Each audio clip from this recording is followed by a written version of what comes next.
Teodoro Josami, buenas noches, ¿cómo le va? Bien, ¿qué tal? Gracias por venir. No, al contrario. ¿Está cambiando el clima político en relación al gobierno? ¿El gobierno está enfrentando dificultades que antes no enfrentaba? ¿O hay más presiones sobre el gobierno? Bueno, se está acercando el tiempo electoral, entonces me parece que hay una presión opositora más fuerte, que en realidad, la medida que sigue sin poder plantear una alternativa al proyecto de gobierno, me parece que utiliza todas las circunstancias para generar la idea de una situación excepcional, una situación grave que estamos viviendo, como se vivió esta semana con esta discusión sobre el memorándum con Irán, que me parece que es un tema importante, que tiene que ver con una causa que desgraciadamente se ha conducido de la peor manera desde el comienzo. 20 años. ¿No? Y que la idea de negociar con Irán tenía que ver con la posibilidad de encontrar alguna, dentro de esa oscuridad, alguna lucecita que pudiera permitir seguir avanzando. Sí, la presidenta dijo, esta es la única opción para destrabar la investigación. Esto no quiere decir, me parece a mí, que nadie tenga optimismo respecto a que esto se va a resolver de una manera fácil. Todo el mundo porque sabe obviamente lo que es Irán y lo que es este tema. Digo, algo ha pasado en el mundo para que no supiera nada en 20 claro, años. Pero lo curioso es que en torno al cuestionamiento a este memorándum se han dicho cosas muy serias o muy graves, porque por ejemplo el presidente Lamia dijo que esto era abrir el camino a un tercer atentado. Sí, bueno, lo la cual presidenta le replicó, ¿no? Dijo, bueno, si sabe algo que lo diga, que vaya a la justicia. Claro, porque es un poco realmente jugar con fuego, son estas cosas que no se mencionan. En el mundo y en la Argentina, ¿no? Por otro lado, algunos medios han hecho un escándalo porque después de abogar, señalar las ventajas que podía tener para la marcha del juicio este memorándum, el canciller reconoció que a lo mejor los imputados no querían declarar. Ese es un derecho que tienen los procesados en cualquier lugar del mundo. ¿Lo quiere declarar? No, no quiero. Y por otro lado se ha presentado como una oposición generalizada de los familiares, cosa que cuando empieza a verse más detenidamente cuáles son las opiniones de unos y otros, bueno, de las tres organizaciones de familiares que están funcionando con más o más conocidas o con más integrantes, hay dos que apoyan el acuerdo con distintos matices y hay una que no enfrenta. Entonces este es un tema para discutir con tranquilidad, pero se llegó... No es la tranquilidad que uno vio en el debate ni en las declaraciones posteriores, ¿no? No, pero... Uno va en tensión sobre esto. Sí, seguramente, pero esta es una situación en la cual además hay presiones internacionales muy fuertes, porque si el canciller Timmermans dijo algunas cosas fuertes, bueno, me parece que responde también a que, por un lado tenemos este juicio, que es en realidad lo que más le interesa a la Argentina, pero por otro lado hay un escenario internacional donde en torno al tema de Irán, el tema nuclear está moviendo sus intereses. El tema nuclear, no se ha abandonado totalmente la posibilidad de un atentado, digamos, mejor dicho, de bombardear Irán. Bueno, es un plan que es una hipótesis que en Estados Unidos sigue manejándose. Entonces, es evidente que esta es una cuestión muy compleja y que desata muchos intereses, pero me parece que estamos obligados a aceptar que no se ha propuesto otra alternativa. Quienes, como escuchábamos recién, critican este acuerdo señalando que es renunciar a la soberanía, no nos dicen cómo se podría encontrar otra salida, otra propuesta, otro camino para no renunciar definitivamente a la justicia en el caso AMIA, lo cual sería gravísimo. A mí se me ocurre pensar qué hubiera ocurrido si hubiera sido al revés.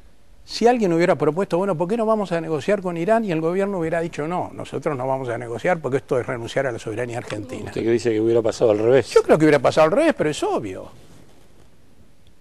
¿Usted lo que ve es una oposición o un sector de la sociedad y cualquier cosa del gobierno está mal? Me parece que vivimos una situación de polarización política tan marcada que efectivamente lo que está pasando es eso. Pero además esto yo creo que se agrava porque, para no ser ingenuos, esto pasa con frecuencia. La oposición es oposición y obviamente quienes estamos con el gobierno defendemos al gobierno.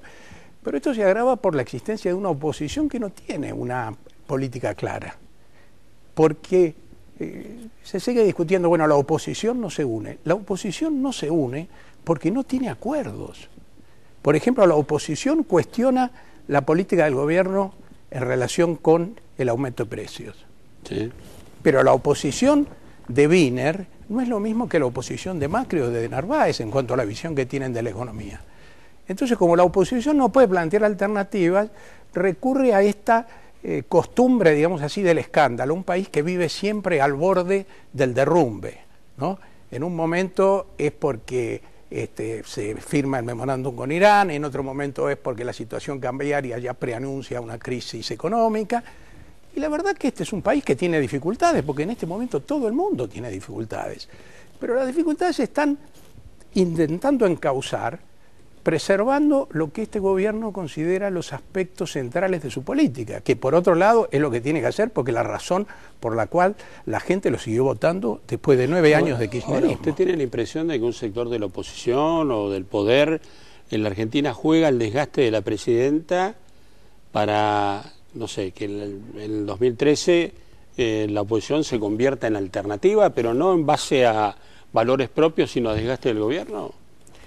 Sí, yo creo que en realidad el discurso de la oposición en general no puede ser interpretado de otra manera, pero es un discurso que difícilmente pueda concretarse, porque aún en el caso de que efectivamente erosionaran un poco el caudal electoral del gobierno, sigue siendo impensable un acuerdo entre los dos sectores más significativos de la oposición, que podríamos calificar como el centro-derecha, y a mí no me gusta decir el centro-izquierda, porque me parece que el centro-izquierda de la política argentina es el kirchnerismo, pero el que se autodenomina de centro-izquierda.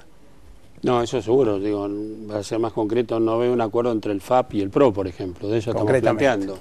Entonces, bueno, no es casual que hoy lo escuchamos, buena parte de su exposición de Narváez la dedicó a defender a Scioli, ¿no?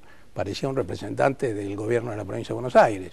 Evidentemente eso algo quiere decir políticamente.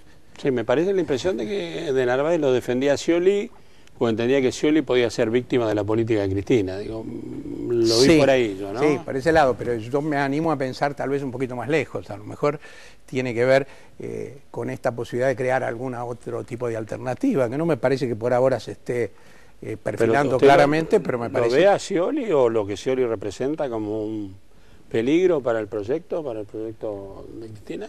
No, yo lo que creo es que el proyecto tiene que seguir con quien represente más claramente lo que se ha hecho en estos años y la posibilidad de profundización del proceso. Esa persona es obviamente Cristina. Si no pudiera finalmente concretarse la posibilidad de un nuevo gobierno de Cristina, me parece, bueno, ella y el kirchnerismo verán quién es, pero no me parece, sinceramente, que pueda ser alguien como Scioli, que hace pocos días dijo yo tengo diferencias y no ha explicado cuáles son, pero hace constantemente gestos como para que uno empiece a ver que efectivamente las diferencias son más importantes. Ahora, ¿usted ve peligrosa, bueno, políticamente hablando, por supuesto, una reunión entre Scioli y Cobos para tener la reacción que tuvo el gobierno? Digo, o es lo que puede llegar a representar en el futuro, eso que usted habla? No, yo no diría que es peligrosa, porque en realidad Cobos no es un personaje peligroso, ni reuniéndose con Scioli, ni por sí mismo en este momento. Pero lo que creo que hay ciertos gestos que no son inocentes. No, acá inocente no es nadie. Por eso. Entonces, cuando en un momento que Cobos se ha transformado en el símbolo de lo repudiado, digamos, para el kirchnerismo, a partir de aquella famosa votación en el Congreso, que uno de los principales figuras vinculadas a este gobierno tenga esta reunión con Cobos, me parece que es un gesto que está mostrando que de alguna manera no ha dejado de pensar en la posibilidad de un camino distinto. Es decir, que es como si yo le recorriera los caminos que no recorre Cristina, ¿no? Cristina, no sé, le pega a Macri políticamente y juega al fútbol con Macri o con Moyano, claro, o se encuentra con Cobos, obviamente. Bueno, eso hay dos maneras recoger de interpretarlo, o uno cae en un análisis psicológico personal que sería tonto, de decir quiere matarle el punto a la presidenta, que yo, es una competencia personal, no lo creo, la personalidad de Scioli no da para pensar eso, o Scioli está haciendo señales como diciendo, bueno, yo puedo ser parte de un armado político distinto al que hoy tiene la presidenta. Entonces, esto, bueno, no hay por qué alarmarse, nada parezca indicar que le vaya a ser fácil llevarlo adelante, pero me parece que estos gestos políticos están indicando una intención. Eduardo, fue un gusto, gracias. Gracias. Pese a los problemas, lo cierto es que la persona de la presidenta sigue ocupando el centro de la escena política. Ya estamos conversando